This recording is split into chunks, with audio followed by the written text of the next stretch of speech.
Well, hello everyone. This is Jamie Silver with Herf Jones Yearbooks and Varsity Brands. Welcome to November. I hope this finds you well. I hope things are progressing well for your yearbook. And today I wanted to share a couple videos on topics that I thought might be helpful this time of year. But the first one is actually a video that you probably received from us via email, and it's all about some really cool new features we've added to the program for this school year for you. So I'm going to jump into that, just play that short little video, and I'll be back in a couple minutes. We've released some exciting new updates for the Key program in eDesign. In addition to our vast library of templates, backgrounds, and art, we've added our collection of Go Design whole book looks and our Square One modular design approach. We've given you more options, like the ability to create any custom color blend and the use of our full HJ font collection of more than 300 fonts. And we've added more features to boost your creativity, like creating cutout photos using the image editor, using our Color Splash tool to apply a selective color effect, wrapping text around objects on your page, using the pen tool to create custom shapes and paths, adding text to any shape or path using the Text on a Path tool, placing photos in text for cool headline effects, and connecting multiple shapes to create a compound image frame. To learn more, go to the Help Center in eDesign. The homepage of the Help Center has a listing of the major new features with links to more in-depth tutorials and instructions. If you still have questions, contact our tech support advisors at the number shown on screen. Boy, as you can see, we've added a lot of options, a lot of things to play with, experiment, learn about. Tech support number is there. You're also welcome to call me as well. And I'm going to show a couple demonstrations here today, especially on the image editor and the cutout background that you saw there, just to kind of get you started. But again, any of those features you saw a quick preview on that quick video, please feel free to go to the help menu, check it out, call tech support, email me. As a team, we're here to help you with that. So if you have any questions about the new features, just let us know. We're here to help. Now, moving on, the next thing I want to share with you today is actually one of those questions I get this time of year, and it's all about portraits. So I recorded a quick little video. I'm going to play that for you here, and I will be right back. Well, hello everyone, this is Jamie Silver with Herf Jones, and I wanted to make a quick video here to share with you the process of uploading a portrait CD. It's just one of those common questions I get when we receive our CD from our photo studio. How do we get it into the program, into eDesign? So I wanted to kind of walk you through those steps real quick, and you'll either get this as a physical CD, or honestly most photo companies are now sending it via a link that they email that to you. You're welcome to share with us if you need help, but essentially you download the same files from their website rather than a CD. But some are still doing CDs, so I borrowed one here, and I just want to show you how to go through this process. So the first step, when you open the CD up, you'll notice that it kind of looks like an odd format, but if it looks anything like this, you're on the right track. It's formatted to, again, that PSPA. It's a standard of the industry that we've all agreed to with the school photo companies, and they prepare it in a way that works with eDesign and automates it. It brings in your last name, first name, grades, really classrooms, teachers, anything that was collected at Picture Day. So the first step is we're going to make a new folder, and I'm just going to call this PSPA. And we're going to open that up. And one of the little tricks that I've learned over the years is to do a select all on these files and drag and drop to copy. Sometimes there's some invisible files that we need to make sure get copied. So you copy those in, and the next step is to compress it. Now, with the magic of a little video editing, I just cut this up real quick to make it a little faster. It only took about 5 minutes. That will depend on, how many students are in your school and all that. But once that's done copying, we're going to close both of these folders. We're going to right-click on the new folder we made, and we are going to tell it to compress that folder. And what it's going to do is it's going to make it a zipped file, .zip, as you see there. And then once that's complete, we can then upload that directly to eDesign. So once that's compressed and we're ready to go to eDesign, we're going to open up eDesign. I've logged in. We're going to go to Library, Portraits, and now we're going to go to Import Items, but this one that says Portrait CD rather than Portraits. We're going to click on that, Browse. We're going to go to our desktop, find that new compressed file, open, and upload. And at that point, it's going to bring in the file, all the formatting, all the names, and within a few minutes here, it's going to kind of unpackage that into something that we can work with.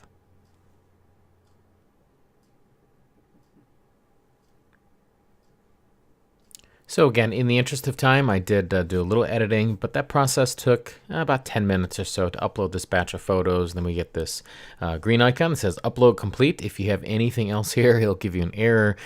Please copy and paste the error, send it to me, send it to tech support. We can give you a hand in finding out what happened there. But essentially what it's done is it's brought all the photos in, and the next thing you want to do is click on data view here and review the first name, last name, grade, teacher. Again, all that information that the photo company captured for you at picture day should be here listed under data view. So when it comes to flowing the pictures, please, you don't need to type names, type grades. This is highly automated. The next steps, and I have some videos to share with you on that, but essentially it's coming in here and really just proofreading everything and making corrections. And it's as simple as clicking and typing. So grade and all that, making these corrections in the library.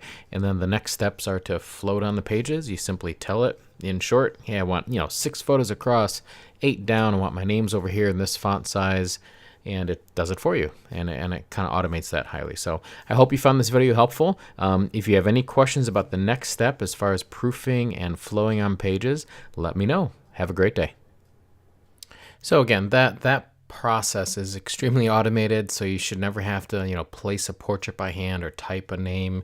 If you're flowing them by classroom, for example, you just want to make sure all the grades, the teachers' names are correct per student, and we can then get to that next step of flowing them. So if you have any questions on that, do let me know.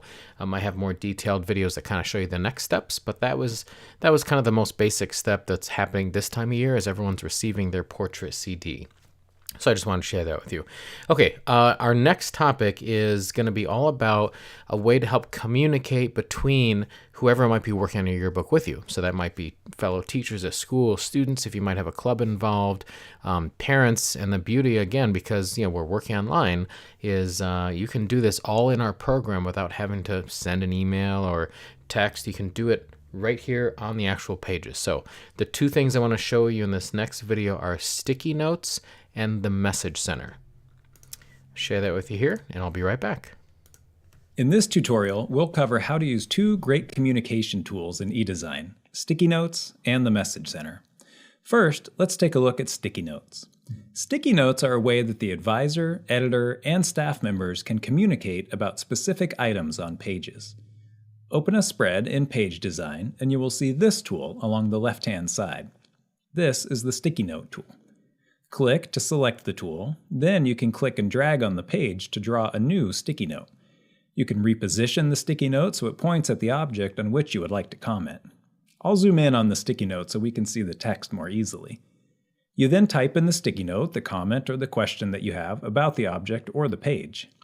The sticky note is a non-printing object that will be saved with the page.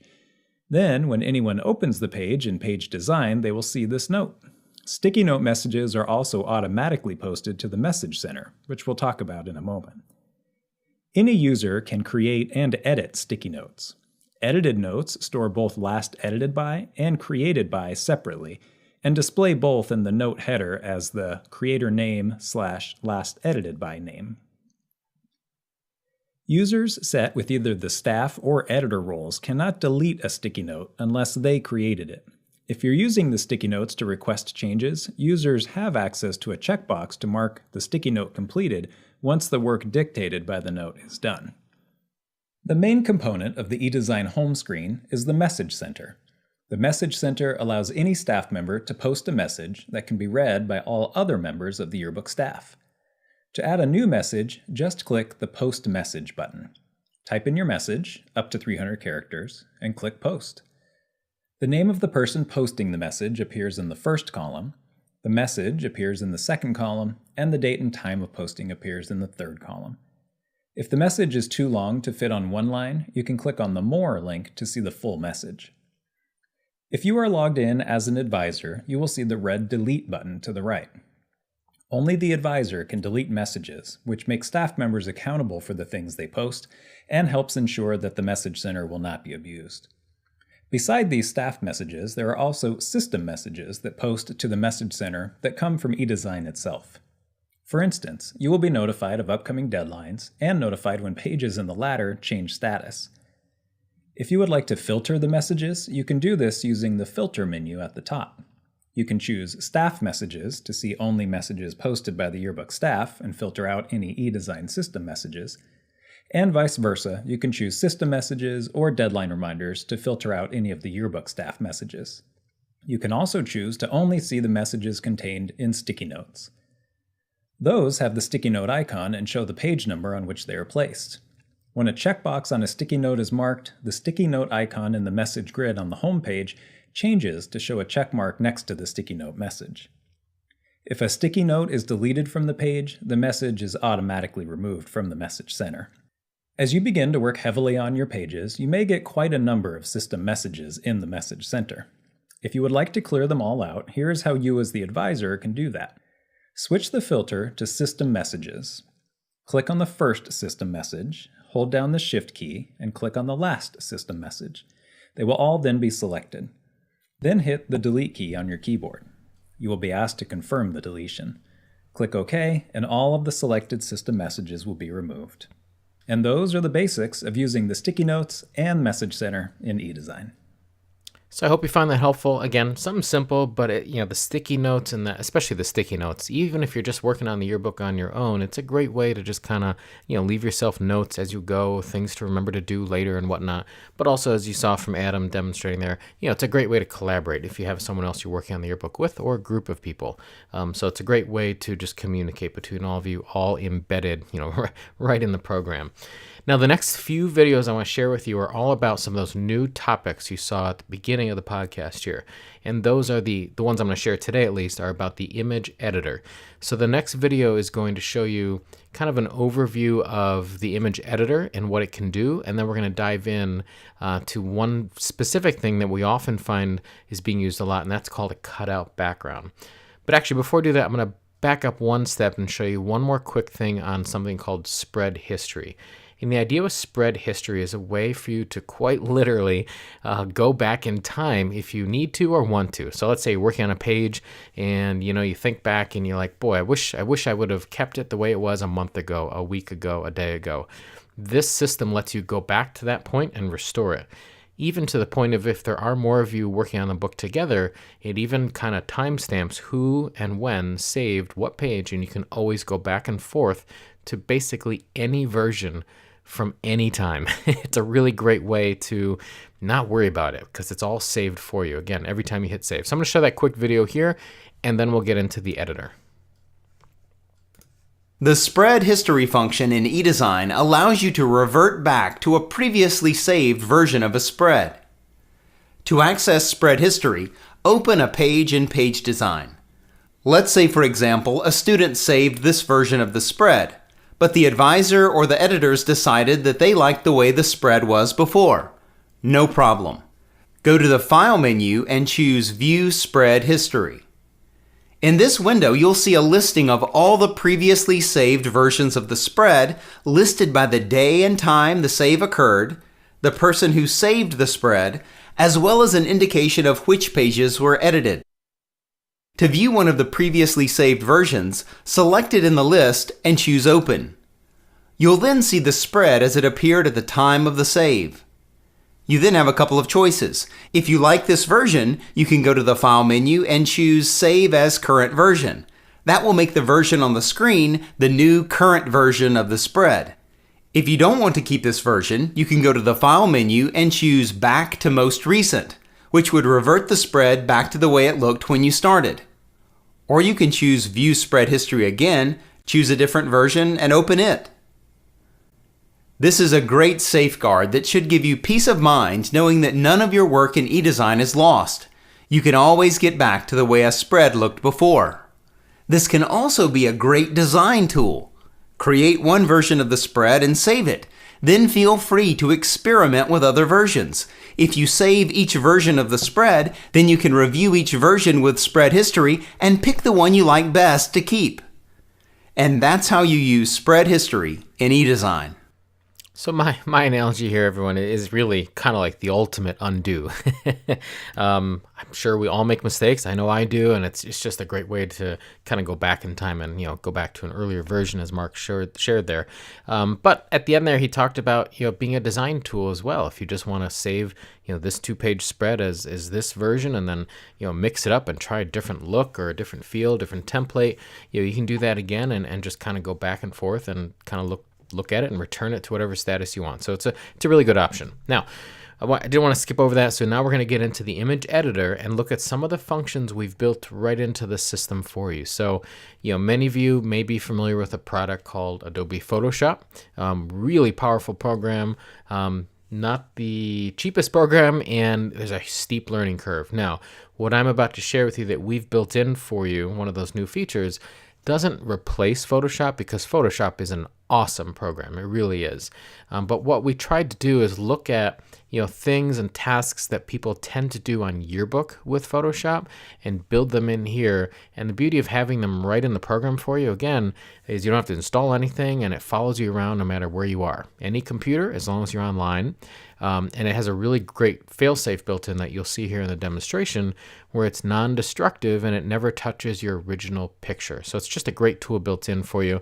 This first video here is kind of gives you an overview of what it can do, and then I'm going to share two more kind of specific examples on doing a cutout background. eDesign provides a powerful set of built-in image editing tools.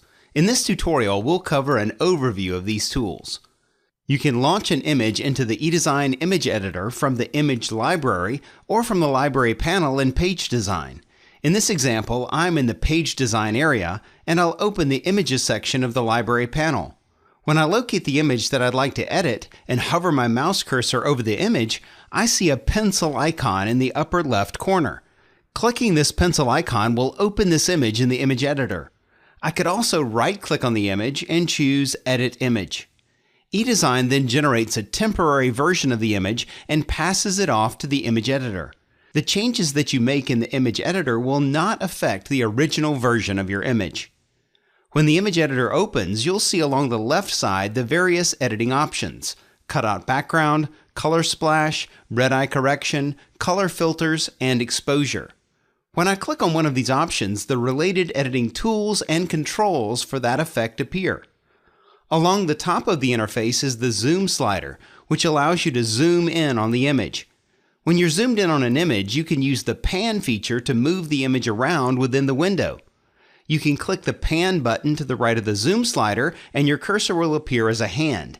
You can then click and drag on the image to move it around within the window. There's also a great shortcut that will make panning even easier. When you're using one of the editing tools and you'd like to reposition the image in the window, you can press and hold the space bar. This will give you the pan tool on the fly, and you can click and drag to reposition the image. When you release the space bar, you're returned to the tool that you were previously using. To the left of the zoom slider are the buttons to undo or redo recent actions. I'll jump ahead to a completed color splash effect. For more information about the color splash effect, see the tutorial listed on screen. When you've completed a particular effect, you have the option to apply changes or discard changes. Applying changes updates the temporary image that you're working on and allows you to switch to another of the effect areas. Choosing to discard changes would take the image back to the way it appeared when you first began applying this effect. When you're ready to exit the image editor, you should use the buttons in the upper right. Save and Return will save the changes made to your image. When you've completed your edits and you're ready to exit the image editor, it's not necessary to click Apply Changes before clicking Save and Return. In fact, clicking both buttons causes a duplicate saving process and could make saving the image take longer. When you're done with an edit, you can just click Save and Return. Cancel and Return would cancel all changes made in the image editor and return you to eDesign. I'll choose Save and Return. Depending on the size of the image and the complexity of the changes, you may see a progress bar like this one as the image is processed. When the process is complete, the edited image will appear in the image library. Back in the image library, you'll notice that the original image now has a purple highlight around it. This is an indication to you that there are edited versions of the image in the library. Let's jump ahead in time to when a few more versions of the image have been created. If I want to see all edited versions of an image, I can right-click and choose Filter All Edited Versions. This reveals the original image and all the versions of that image that have been created. If I wanted to filter the image library for all edited images, I can use the Filter By menu and choose All Edited Images. If I just want to see the edited versions that I have created, I can choose My Edited Images. One last thing. Let's say I use this edited version on a page in my book. The image version that was used on the page would have the normal In Use tag. All other versions of the image have this tag, indicating that a version of the image is in use. This is a great additional feature to prevent you from accidentally using a duplicate version of the image elsewhere in your yearbook. And that's the basics of using the eDesign image editor. The additional tutorials listed on screen address the application of some specific effects. So pretty cool, right? I hope you find those helpful. It's one of the set of tools that we've added, as I shared in the opening of the podcast here for this school year. Just some new tools to help you with your yearbook production. So the next two videos are even more specific. You saw the image editor there from Mark, kind of an overview of what it can do. The next two videos I want to share with you are all about cutout backgrounds. So we see this done quite often, which is why I wanted to kind of focus on it here on the podcast today and share with you an overview of the tools that do the cutout background and then a few specific techniques to help you do it a little bit better. So I'm going to share that now and I'll be right back.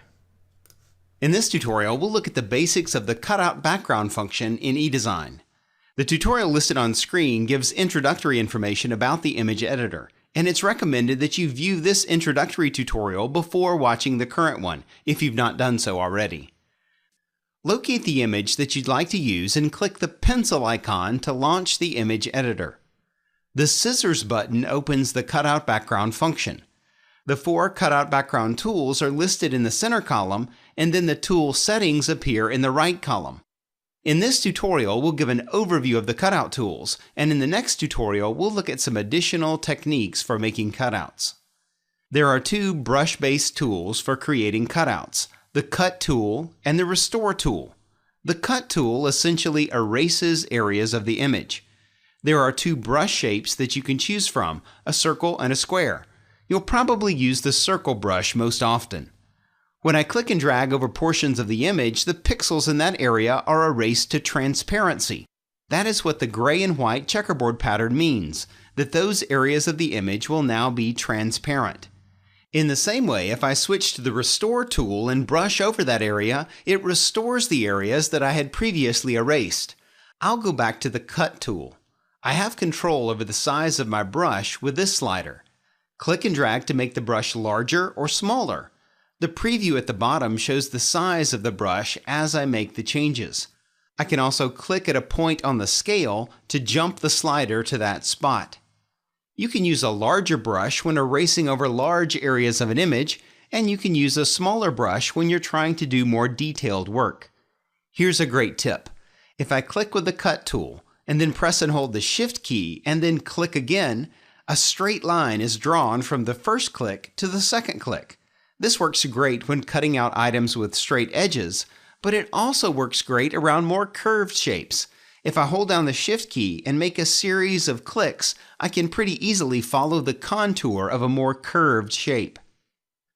The hardness setting changes how feathered the edge of a brush is. At 100% hardness, the brush edge is very sharp and crisp. A hard-edged brush would be good for cutting around objects that have a very defined edge. As I move the slider down, the brush edge becomes softer or more feathered. A softer brush would be good for cutting around parts of an image that are slightly out of focus or that have a naturally softer edge. Adjusting the opacity controls how much of the background a brush erases or restores. Setting the brush at 100% opacity would completely erase the affected pixels. Setting the brush to, say, 50% opacity would only erase the pixels to 50%. The opacity setting does have a cumulative effect, so that if I continue to erase over an area with the partially opaque brush, I will eventually erase the area completely. Most of the time, you'll leave the opacity set to 100%. The Restore tool functions in just the same way as the Cut tool, but it restores areas of the image rather than erasing them. You will see, however, a few additional options. These options would only be used when trying to restore part of an image after you've applied one of the color filters and you want to restore a particular version of the image. The three other tools are the selection tools. Let's start with the Marquee tool. With the Marquee tool, you can click and drag around a portion of the image to select a rectangular area. Once the selection is complete, you'll see these two options: Erase Inside and Erase Outside. In this case, I will erase outside to erase all the areas of the image outside my selection. I'll click Undo to restore the area I just erased. I'll now switch to the Lasso tool. The Lasso tool allows you to select a free-form area. With the Lasso tool, I click and drag around the areas that I want to select. Once I get back to the starting place, I release the mouse button to complete the selection. When the selection is complete, I'll see the Erase buttons just as I did with the Marquee tool. I'll click Undo to restore the area. Now we'll look at the Line Lasso. This tool allows you to select an area by creating a series of straight lines. You click once to start the selection and then click again periodically to draw a new selection line to that new point. Once you click back on the starting point, the selection is complete and the erase options appear again. One thing that's important to note about all three of the selection tools: the selection cannot extend outside the image window. If the selection outline crossed the edge of the image window, you would not see the erase buttons appear. We'll look at this a bit more in the Cutout Techniques tutorial listed on screen. Well, I hope that gave you some ideas, got some, juices flowing and some ideas of how you might be able to use some of these tools. So in that video, Mark showed you basically all the tools in the cutout background. In this last video today, I just want to share with you some more specific techniques on how to put those tools to use for a cutout. So I'll share that here and I'll be right back. In this tutorial, we'll put the cutout background tools to work to create an actual cutout. I'll narrate the steps that I followed to create the cutout and highlight a few tips and tricks along the way. This tutorial is a follow-up to the two shown on screen. It's recommended that you watch these tutorials now if you've not done so already. I'll select the image and click on the pencil icon to launch the image editor. I'll then click the scissors button to activate the cutout background tools. I want to isolate the guy in the foreground here, so I'll first use the Line Lasso tool to make a rough selection around the subject. I'll click at each point that I want to drop a point and connect to the previous point. I'll keep the selection away from the edge of the image window since the selection outline cannot touch the edge of the image window. When I click back at the starting place, the selection area is complete and I'll see the two Erase buttons. I'll choose to erase outside the selection. This gets rid of the bulk of the background. Since I lost a bit of the subject when I did the Erase Outside function, I'll select the Restore tool and paint back in this area. Now I'll use the Cut tool to cut out the edges. First, I'll zoom in using the Zoom slider. I'll hold down the spacebar to get the Pan tool on the fly, and while holding down the spacebar, I'll click and drag to reposition the image. Once I release the spacebar, I'm returned to the Cut tool. I could just click and drag around the subject that I want to isolate to cut out the edges, but there's a great shortcut that you should put to use. If I click, hold down the Shift key, then click again, I can draw a straight line between the two clicks. Putting together a series of short lines can help me easily erase along the contours of the image. I can just hold down the Shift key and click as necessary. I'm going to go up to the top and click Show Transparency As and choose one of the colors instead of the checkerboard pattern. This can make it much easier to see if you're getting the edges cleanly or if there are any stray parts of the background remaining. The color is not included in the finished image, it just appears in the image editor to help you out. When I come to a finer detail area, I can make the brush size a bit smaller to get into the finer areas. If the edge was a little soft, I could also adjust the hardness value to give my brush a softer edge. When I need to reposition the image window, I'll hold down the spacebar again to get the pan tool. I'll then click and drag to reposition. When you release the spacebar, you're back to the cut tool. I'll jump ahead in time when I've successfully cut out around the perimeter of my subject. I'll now make my brush size a bit larger and start cleaning up what remains. When your cutout is complete, simply click Save and return to eDesign. Well, again, I hope you found that helpful and you kind of see all the new stuff we've added this year. So today we've looked at how to upload a portrait CD. We've looked at some of the new features and we kind of dived into a couple of very specific ones in the image editor. But that was just to kind of scratch the surface and show you all the great new things we've built in for this school year. So as a reminder, myself, Sarah here in the photo, we are here as a team to support you as well as our many tech support advisors at the toll-free number. So if you have any questions about anything you saw today, please feel free to call, email myself, Sarah, the tech support phone number. Again, we are here to help you with anything you need on your yearbook. So from my family to yours, in advance, happy Thanksgiving. Have a great week, and I look forward to talking with you soon. Thank you.